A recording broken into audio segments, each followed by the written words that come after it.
Hello guys, welcome back to the channel and welcome back to elite wrestling. Guys आज की video थोड़ी late है, लेकिन guys आज की इस वीडियो में मेरे पास आपके लिए AEW से रिलेटेड बहुत ही बढ़िया और इंटरेस्टिंग अपडेट्स है। और गाइज आज इस वीडियो में हम बात करने वाले हैं EC3 के नए लुक के बारे में, जानेंगे कि ब्रायन केज और रूसेव का AEW की तरफ क्या स्टेटस है। और इसी के साथ हम बात करने वाले हैं क्या डस्टन रोड्स होने वाले हैं रिटायर, और जानेंगे कि क्या MJF हो चुके हैं इंजर्ड। तो गाइज ज्यादा देर न लगाते हुए चलिए वीडियो शुरू करते हैं। और गाइज सबसे पहले बात करते हैं EC3 के नए लुक की। तो गाइज आपको तो पता ही होगा कि कुछ दिन पहले WWE ने EC3 को रिलीज कर दिया है, और यहाँ पर WWE ने सिर्फ EC3 को ही नहीं बल्कि बहुत सारे रेसलर्स को रिलीज कर दिया है। गाइज इस चीज पर बहुत सारे रेसलर्स ने रिएक्ट किया है और सबने कहा है कि ये सिचुएशन बहुत ही बुरी सिचुएशन है, और आपने WWE से रिलीज हो चुके उन सभी रेसलर की रिएक्शन भी देखी होगी। गाइज इसी चीज पर रिएक्ट करते हुए EC3 ने अपना एक वीडियो पोस्ट किया है, जिसमें EC3 ने WWE के बारे में तो नहीं लेकिन मोटिवेशनल बातें की है। गाइज इस वीडियो में EC3 ने मोटिवेशनल बातें तो कही है, लेकिन गाइज यहाँ पर सिर्फ इतना ही नहीं बल्कि EC3 ने अपना एक नया लुक रिवील किया है। और गाइज ये लुक उनके पुराने लुक से टोटली डिफरेंट है, जहाँ पर EC3 ने अपनी दाढ़ी बढ़ाई है और अपना सिर टोटली शेव किया है। लेकिन जरा आप भी यहाँ सुनो कि EC3 ने इस वीडियो में क्या कहा है।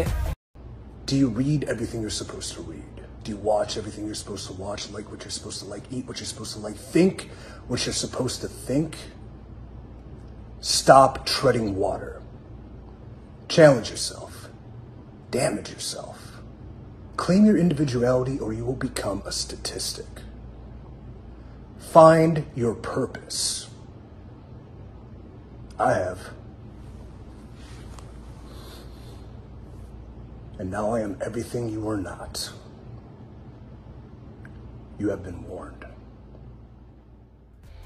गाइज EC3 ने इस वीडियो में मोटिवेशनल बातें तो की है, लेकिन गाइज यहाँ पर EC3 का चेहरा देखकर हमें साफ पता चलता है कि EC3 अपने इमोशन कितना ज्यादा कंट्रोल कर रहे हैं। लेकिन गाइज EC3 ने मोटिवेशनल बातें कही है, इसका मतलब कि आगे चलकर EC3 अपने करियर में बहुत ही अच्छी खासी चीजें अचीव करने की तरफ बढ़ चुके हैं। और यहाँ पर हम EC3 को उनके करियर के लिए बेस्ट लक देकर हम बात करते हैं हमारे अगले अपडेट की। तो गाइज हमारी अगले अपडेट है डस्टन रोड्स की रिटायरमेंट के बारे में। गाइज अगर आपने डस्टन रोड्स को AEW के टेलीविजन पर देखा होगा तो गाइज आपने WWE के गोल्डस्ट और AEW के डस्टन रोड्स में काफी ज्यादा फर्क देखा होगा। और यहाँ पर यह फर्क सिर्फ उनकी प्रोमो स्किल में नहीं बल्कि उनकी रेसलिंग स्किल में भी है। जहाँ पर गोल्डस्ट अच्छी खासी रेसलिंग नहीं कर पाते थे, वही डस्टन रोड्स ने AEW में आकर दिखा दिया है कि डस्टन रोड्स में अभी भी कितनी रेसलिंग बाकी है। लेकिन गाइज अगर यहाँ हम बात करें इस अपडेट की, तो गाइज आपको तो पता ही होगा कि डस्टन रोड्स AEW के TNT हेवीवेट चैंपियनशिप टूर्नामेंट में है। और गाइज यहाँ पर इस टूर्नामेंट में डस्टन रोड्स का पहला मैच किप सेवन के खिलाफ होने वाला है। और गाइज आने वाले AEW डायनामाइट पर हमें ये मैच देखने को मिलने वाला है। लेकिन गाइज यहाँ पर आज इस मैच से रिलेटेड डस्टन रोड्स ने बहुत ही बड़ी अनाउंसमेंट की है। और गाइज यहाँ पर इस मैच से रिलेटेड अनाउंसमेंट करते हुए डस्टन रोड्स ने कहा कि अगर ये मैच डस्टन रोड्स हार गए तो guys Dustin Rhodes officially wrestling में से रिटायर होने वाले हैं। और गाइज ये अनाउंसमेंट कोई छोटी मोटी अनाउंसमेंट नहीं बल्कि बहुत ही बड़ी अनाउंसमेंट है। और गाइज इसी अनाउंसमेंट के साथ आने वाले AEW TNT heavyweight championship tournament के तीसरे क्वार्टर फाइनल मैच के लिए एक बहुत ही बड़ी स्टिपुलेशन आ चुकी है कि अगर डस्टन रोड्स ये मैच हार जाएंगे तो गाइज डस्टन रोड्स रेसलिंग में से ऑफिशियली रिटायर हो जाने वाले हैं। लेकिन गाइज मुझे यहाँ पर ऐसा नहीं लगता कि डस्टन रोड्स ये मैच हारने वाले हैं, जैसा कि हमने हमारी TNT हेवीवेट चैंपियन कौन बनने वाला है इस वीडियो में प्रेडिक्ट किया था।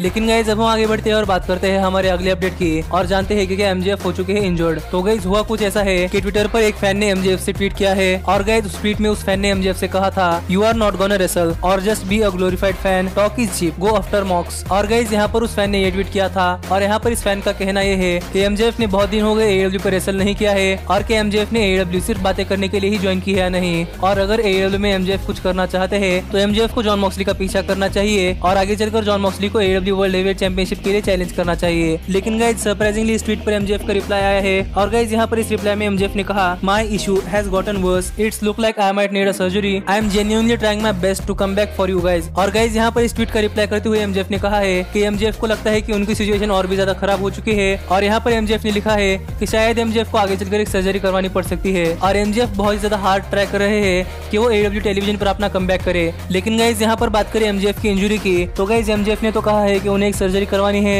लेकिन गाइज अभी MJF की सिचुएशन पर AEW की तरफ से कोई भी ऑफिशियल स्टेटमेंट नहीं आया, और गाइज AEW ने अभी तक हमें नहीं बताया है कि MJF इंजर्ड हो चुके हैं या नहीं। गाइज MJF शायद AEW के बाहर इंजर्ड हो चुके होंगे, जिस वजह से शायद AEW ने अपनी तरफ से MJF की इंजरी पर कोई बात नहीं कही होगी। लेकिन अगर AEW MJF को वापस लाना चाहती है तो गाइज AEW की तरफ से एक ऑफिशियल स्टेटमेंट आ सकता था कि MJF इंजर्ड हो चुके हैं। लेकिन गाइज यहाँ पर MJF ने खुद से कहा है, तो हम थोड़ा यकीन कर सकते हैं कि MJF को इंजरी हो चुकी है और उन्हें शायद आगे चलकर एक सर्जरी भी करवानी पड़े। लेकिन गाइज अभी तक हमें नहीं पता कि MJF को कहाँ इंजरी हो चुकी है और MJF की सिचुएशन कैसी है, और अगर एमजेएफ की सिचुएशन बहुत ही बुरी होगी तो गाइस हम प्रे करते हैं कि इस सिचुएशन में एमजेएफ की सर्जरी हो जाए और हमें एमजेएफ जल्द से जल्द एडब्ल्यू के टेलीविजन पर वापस देखने को मिले। लेकिन गाइस अब हम बढ़ते हैं हमारी अगले अपडेट की तरफ और जानते हैं कि क्या है रूसेव और ब्रायन केज का एडब्ल्यू का स्टेटस। तो गाइस मुझे आपके बहुत सारे कमेंट्स मिले थे कि ब्रायन केज का एडब्ल्यू स्टेटस क्या है। तो गाइस फाइनली यहाँ पर मेरे पास ब्रायन केज और एडब्ल्यू से रिलेटेड एक अपडेट है जो अपडेट मैं आपके साथ शेयर करना चाहता हूँ। और गाइस ये अपडेट ब्रायन केज के एडब्ल्यू के स्टेटस के बारे में है। तो गाइस हुआ यूं कि बीटीए ने अपने ऑफिशियल इंस्टाग्राम हैंडल पर ब्रायन केज की एक तस्वीर शेयर की है,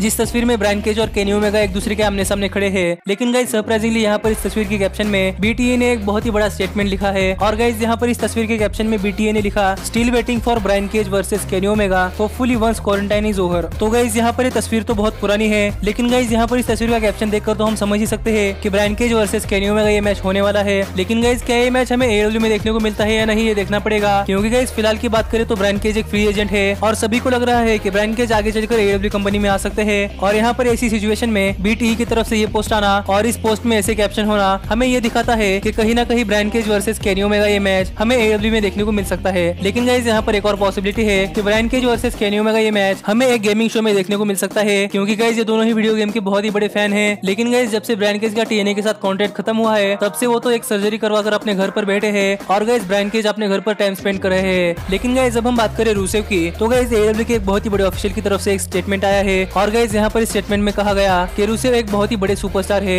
जो कि एडब्ल्यू कंपनी को एक्सपांड करने में बहुत ही बड़ी मदद कर सकते हैं। इसी वजह से रूसेव को एडब्ल्यू कंपनी में लाना चाहिए। और गाइस ये आइडिया एडब्ल्यू के एक बहुत ही बड़े ऑफिशियल ने टोनी खान को दिया है। और गाइस ये ऑफिशियल कोई और नहीं बल्कि एडब्ल्यू की फिलहाल की चीफ कमेंटेटर जिम रॉस है। गाइस आपको तो पता ही होगा कि जिम रॉस किसी भी रेसलिंग कंपनी में बाहर से टैलेंट लाने का काम करते हैं। और गाइस यहाँ पर जिम रॉस का ये कहना कि रूसेव को एडब्ल्यू कंपनी में लाना चाहिए। और गाइस यहाँ पर जिम रॉस ने ये आइडिया पिच किया है तो गाइस हमें रूसेव अनडाउटेबली एडब्ल्यू कंपनी में देखने को मिल सकते हैं। लेकिन गाइस यहाँ पर रूसेव को एडब्ल्यू कंपनी में आने के लिए थोड़ा समय लगेगा, क्योंकि गाइस रूसेव के कॉन्ट्रैक्ट में नॉन कम्पीट क्लॉज अभी भी है। और गाइस उन सभी रेसलर के कॉन्ट्रैक्ट में भी 90 दिनों का नॉन कम्पीट क्लॉज है, जिस वजह से वो किसी भी और कंपनी में जाकर रेसल नहीं कर सकते। तो गाइस आज की वीडियो यही तक थी। गाइस वीडियो पसंद आई हो तो लाइक कीजिए। मिलता हूँ आपसे अगली वीडियो में, लेकिन तब तक stay healthy, stay happy and keep watching elite wrestling. Hey, did you like that video? Click the screen for more.